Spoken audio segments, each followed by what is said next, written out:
Hi, I'm Old Norse Specialist Dr. Jackson Crawford, and I have been sometimes characterized, to the extent that people characterize me, as not believing in the use of runes in magic, which is a poor characterization of my position, which is that runes were used in the commission of magic, but that for the most part, the way that runic magic is understood today is probably not how it was understood in the ancient or medieval world. I think that for the most part, it is not the use of, an individual rune to stand for love or friendship or wealth or whatever exactly it is that people tend to use them for today, but rather that it's actually that what you say is magical. Putting it into writing makes that magical utterance more lasting, right? In a pre-literate society, and well, that's not exactly the fairest way to put this because it's a society where a fair number of people are literate, but not everybody is literate, right? Um, I think that literacy in runes in the Viking Age is probably about as widespread as auto mechanic skills are today in this society. You probably know someone who does have some auto mechanic skills, but you might not have them. But it's not like a weird thing that someone should know how to do, right? You know someone who can change their own oil or something like that, right? I think that probably literacy is kind of a similar thing.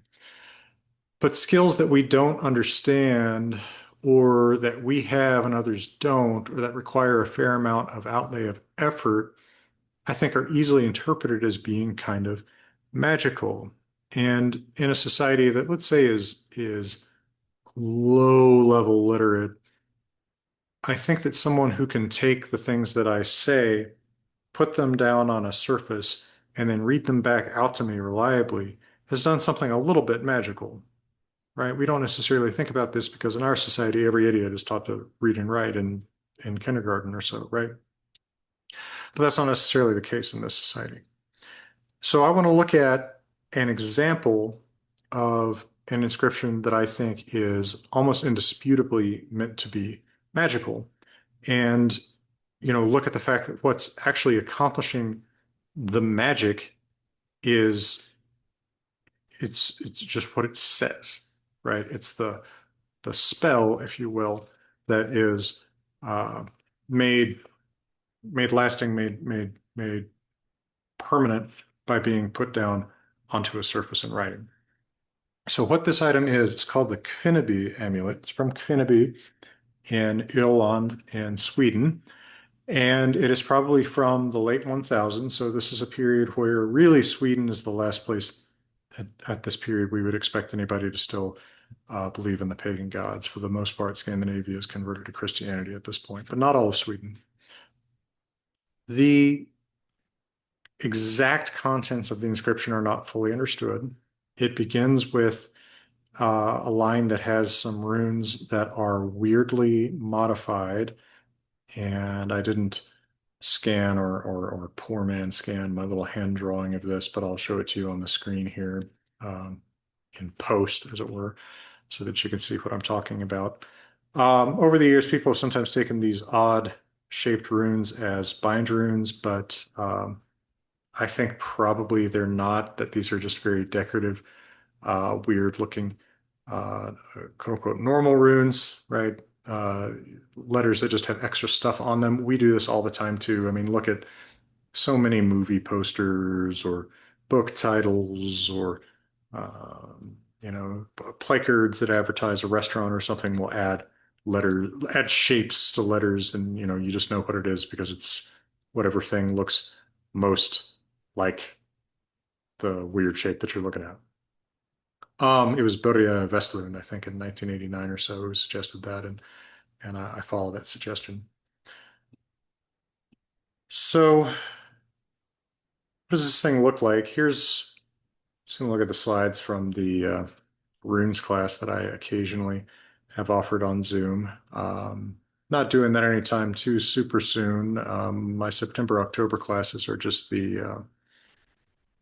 Old Norse language, essential Old Norse, and then reading clubs in Old Norse and Gothic, which are for people to read that want to practice their Old Norse and Gothic. But I'll do the runes class again sometime, maybe January, February 2027. Anyway, the little thing's made of copper. It's about a 2-inch square, and it is in the Historiska Museet in Stockholm now. And you can see this little scratching of a fish somebody's made there, which is kind of cool. Yeah, it's not very often you actually see pictures on the same surfaces as you see text on. It's got a little hole so you can wear it. And here is the text, and that first line again has weird looking runes that, um, we're kind of reducing this to the most similar regular runes because they don't seem to be bind runes, given that they give a pretty clear meaning this way. Herristek Therberg, here I carved help for you. Boovie, you'll see a lot of people translate this as something different, Bova or whatever. Since younger Futhark is such an inefficient writing system, it's actually pretty hard to tell what name exactly is meant. I'm just going to say Boovie because it's the closest thing to the younger Futhark text itself. That part so far seems actually pretty clear. Merfulti, so like help me. Then we get a bit that's a little hard. Notice there's not, you can see this in the original here to the degree that you can really see it. There's not word divisions, right? There's not spaces. There's not even dots between the words. This is something that's pretty different from the way that we write today and the way that they wrote. Definitely an elder Futhark, and even still in this younger Futhark period, very, very often you're not separating words. So it's a little hard to tell what this is. I'm mostly following MacLeod and Mace's interpretation that they've got in their book, Runic Amulets and Magic Objects. It's a book that everybody who's interested in runes, and especially runes use in magic, should have. It is a very responsible historical runologist's look at the use of runes in magic. What they see there, and they're not the first ones to come up with seeing this as Ehud knowledge. I can't remember who first suggested that, but knowledge is certain for you, Ehud, Erther, Vis. That's taking this I as being part of not just Fulti, help, but Ehud. You never repeat, or you very seldom repeat the same rune, even if you're crossing a word boundary, so that I could go with both. The I rune, standing for two different vowels in each word, could actually go with both words, even though it's only written once. There's also a more recent interpretation of this by Peresvetov Morat. Fire here is safe for you. That requires reading this thorn as an R instead of a thorn. Actually, it's surprising how similar those letters can look in runes. So that's, I think, an interesting possibility too. I maybe even like that slightly better.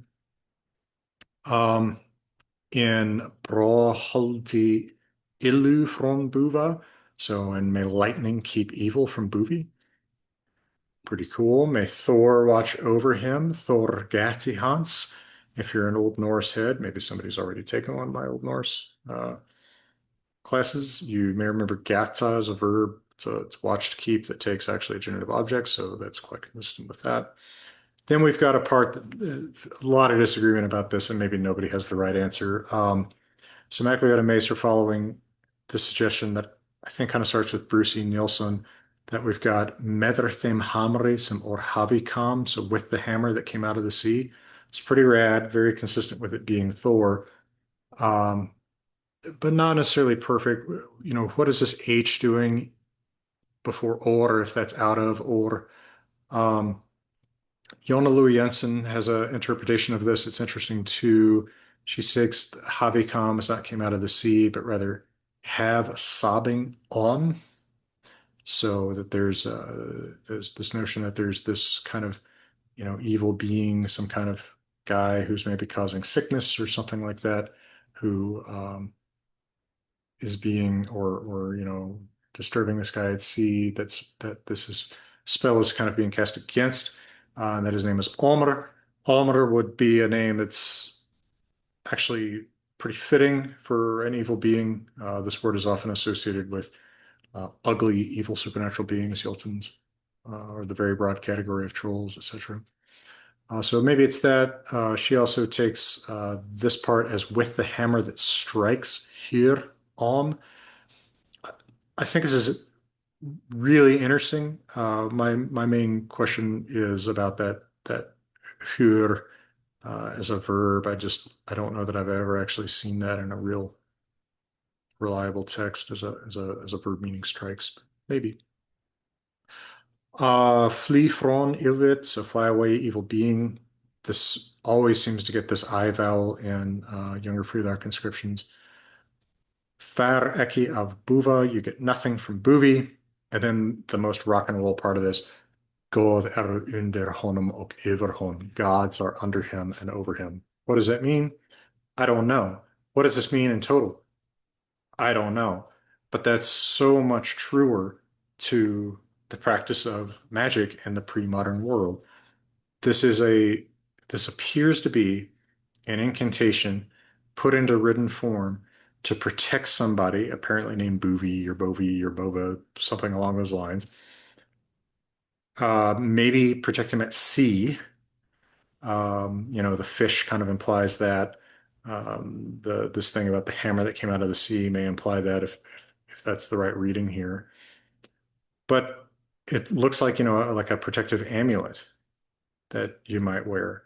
Not such a foreign idea, right? Someone might wear kind of a lucky charm, as it were, and that the wording here is thought in itself to evoke the protection of a god, with Thor and with his hammer, and that putting that onto a surface, this copper surface that's not easily destroyed, might give you uh, extra potency from it, right? Because you're not just saying the spell, you're not saying just once, like may Thor watch you. You're putting it on a metal surface and putting that around a person's neck, and that person can keep it with him till he dies, potentially. But the full context here is very mysterious and strange. Even this final line, which is very easily interpretable. I mean, the runes here, starting with Goth Arrow, are, like it's not ambiguous. This is as clear as writing in Old Norse and Younger Frühling runes gets. What does it mean? Gods are under him and over him. It's not as saying may gods be over him and under him. It's just saying as a statement that they are. What is that? That that is real rune magic, right? That is somebody actually taking a spell, thinking like a medieval person, not like a modern person, and writing it down and seeking to make its power greater by having it written down. That is real runic magic, and I absolutely think that that is, real. I don't think it's just some forged thing.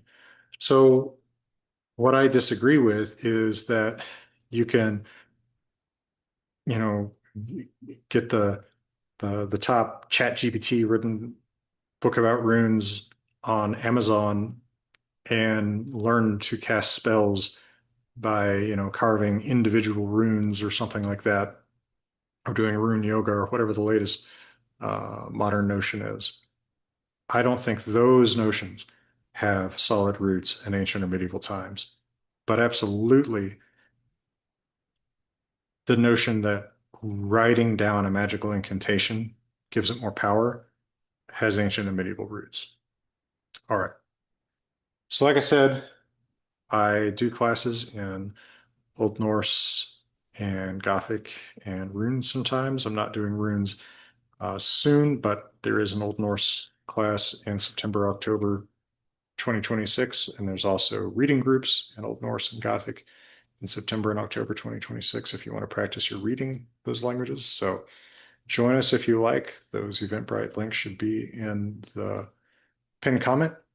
And thanks to Patreon for supporting this continued series of free informational videos.